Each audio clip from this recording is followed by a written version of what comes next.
The sun hadn't broken the horizon yet, when Laura Hensley moved stealthily toward the dusty old barn on Sheriff Dan Mitchell's ranch. It was 5:45 in the morning. The air thick with dew and a lone amber bulb glowed softly inside the weathered building, creating crooked shadows on the gravel path. Laura, holding a clipboard bearing a forged community violation notice she'd printed from a seedy website, disregarded the no trespassing sign bolted to the fence. To her, it was just another rule that didn't use. She wasn't trespassing. She was enforcing a word she adored, throwing around in her HOA group messages, where she bragged about catching neighbors with unclipped hedges or cars parked an inch too far from the curb. The Mitchells' ranch, 2 miles from her neat subdivision, was her new fixation. She'd heard barking at night, convinced herself the barn concealed an illegal dog breeding ring. Never mind that Dan and his wife Sarah operated a certified therapy dog program with more permits than Laura had working neurons. Logic of a grudge governed her life. And today, that grudge had her trespassing onto private property with a flashlight discount hiking boots and a can of bear spray attached to her belt. Laura pushed the barnside door open. Her boots crunched on straw as she entered. The air was warm, heavy with the smell of hay and something acrid dogs. She didn't see them initially, just the soft light of that amber bulb and a pale spill of light from the loft. She grabbed her phone, taking pictures of rows of stacked feed bags and tools on hooks. Evidence, she grumbled. Illegal kennel. They'll regret it when they cross me. Then a low, measured growl. A warning, not a bark, not a whimper, but a threat that froze her in place. Her boots caught on a coil of twine as she turned, heart-lurching. There in the shadows stood a huge black dog, eyes fixed on her, crouched but not lunging. He wasn't afraid, he was working. Laura stumbled for her bear spray, her grip unsteady, but the dog didn't blink. He allowed her to panic, and that was the worst part. This was no stray mud. He was measuring her every step. A second dog lighter, furred with a scarred flank and a clipped identification tag, walked quietly to bar the door. Laura's breath caught. She was trapped. Her try at a scream sounded like a horse yelp. The first dog made one step forward, and her hand jerked again toward the spray. Before she could react, a figure appeared from the dark corner of the barn, boots scraping lightly on the dirt floor. Sarah Mitchell entered the light, her utility jacket and sheriff's department cap, conferring on her an aura of unbreakable authority. She worked one hand to hold a thermos, a radio attached to her hip, and her tone was even nearly gentle. "Meet Shadow," she said, nodding towards the black dog, "and that's Rex by the door. I'd freeze unless you'd like to see which one killed a smuggler last year." Laura's face lost its color. "Two was searching for a lost dog," she stammered. Sarah's lips barely moved. "That's the third apologize for this week. Try again." Laura's eyes scanned, looking for an out. "You can't just sick dogs on people. I have rights." Sarah refilled coffee from her thermos, faceless. "You have the right to remain still while I call Dan and show him the footage." She indicated a blinking red light on the barn's corner security camera. "We've had vandals cutting fences, poisoning feed. So yeah, footage, lots of it."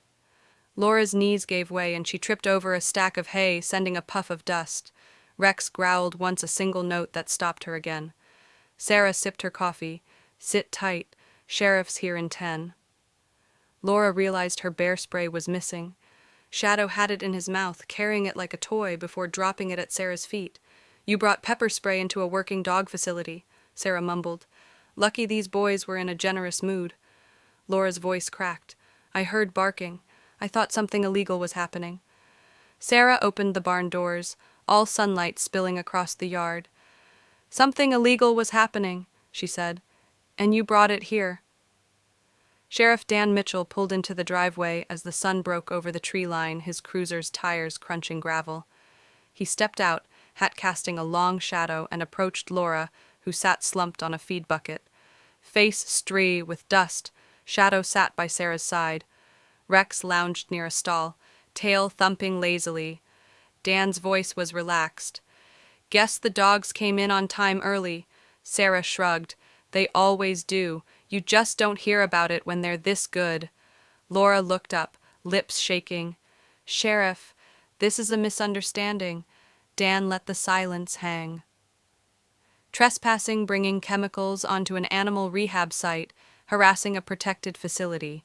Which part's the misunderstanding? Laura's voice shook.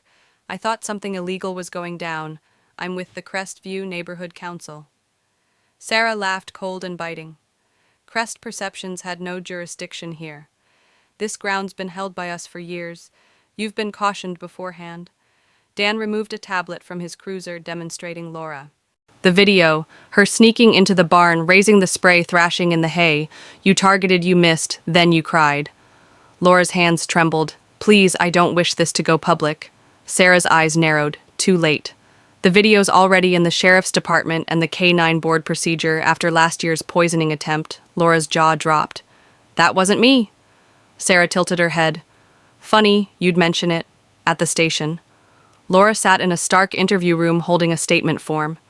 I was acting in good faith, she insisted. Dan's voice was flat. Good faith doesn't involve bear spray. You knew this was my property. Laura's face twisted. Your wife trains attack, dogs, not therapy animals. She's got it out for me. Dan leaned back. Sarah didn't know your name until you tried to cite her for a allowed trailer. She's not the issue here. Laura signed the affidavit, begrudgingly risking a trespassing citation and a property ban. As she departed, Dan warned, Come back and the dogs won't be your concern. My deputies will. Laura didn't resign. By Friday's town council meeting, she'd spun a narrative of victimhood on social media, claiming she was attacked by unregistered monsters. She showed up wearing a phony neck brace, waving hazy phone pictures. The council room was tight, the PA system crackling.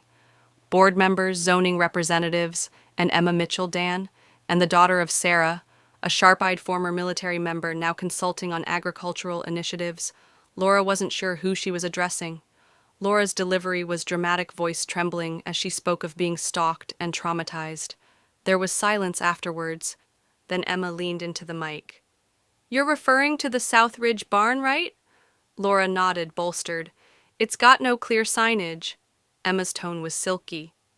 It's been private property since '89. Signs are changed annually. It's also registered federally for rehab kines. Did you review that? Laura struggled. The canines were combative. Emma did not blink. The video indicates them in check. You weren't? Laura blushed. What about training courses? Emma smiled. I approved them.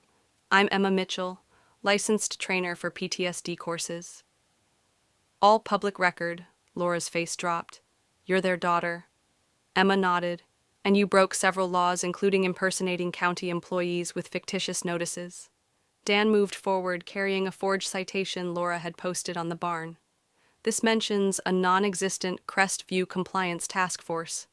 That's a Facebook group, the room murmured. Emma insisted you weren't attacked, you trespassed. The dogs held you back without injury because they're trained. Fear doesn't excuse breaking the law. The council made the decision unanimously. The barn and dogs were legal. Laura stormed out, her lies crumbling 3 days after Laura accosted Sarah at the feed store.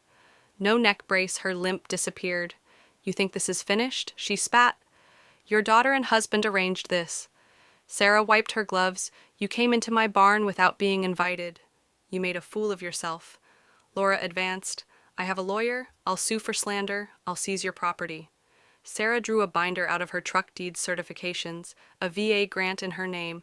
This is not about you, it's about veterans, kids, the dogs. You're battling the truth, and you've already lost. Laura scoffed, but stood transfixed at the documents. Sarah's tone grew tough. You're prohibited from my land. Next time I call the county, not Dan. The final blow struck Sunday morning fog, shrouding the ranch. Sarah was brushing Shadow and Rex when the east gate sensor beeped. Through the mist, Laura emerged, live streaming on her phone, talking about dangerous animals and public safety. She crossed the gate, grumbling about accountability. Shadow stood in her way, quiet, unmoving. Laura screamed, holding up her phone as a shield. Rex stood beside her, pinning her. Sarah emerged. You're streaming a crime trespass? You're streaming it. Laura's voice broke. I was invited for a tour. Sarah nodded to a new camera, its red light blinking. No one invited you, but the county cameras did. Laura turned frantic. You're threatening me with dogs. Sarah's voice was glacial. They're not budging. You are Dan's cruiser came rolling up, gravel popping. He got out, locking the gate behind him. I saw it all on the feed. You broke a no-contact order. Laura's voice was raised. I have evidence. The town witnessed it. Dan wrote in his notepad. Evidence of you violating the law. Name, Laura Hensley. Offense, trespass harassment, endangering service animals. Laura cried, not with remorse, but exposure. She'd streamed her own arrest. Dan cuffed her. Not rough, just done. The fog burned away as they drove off. Sarah filled the dogs' bowls, restacked cones, and documented the incident. By morning, the news went viral. Trespasser live streams own arrest at therapy dog facility. Not for drama, but for calm shadow, and Rex never snapped. Sarah never yelled. Laura's HOA removed her. Her group archived. The town turned. Life at the barn continued. Sarah trained. Emma booked therapy sessions. Dan checked locks. They didn't speak of Laura. The barn had not been a placey. It had been a line. Laura had crossed it. And the truth, supported by loyal dogs and a watchful town, had held firm.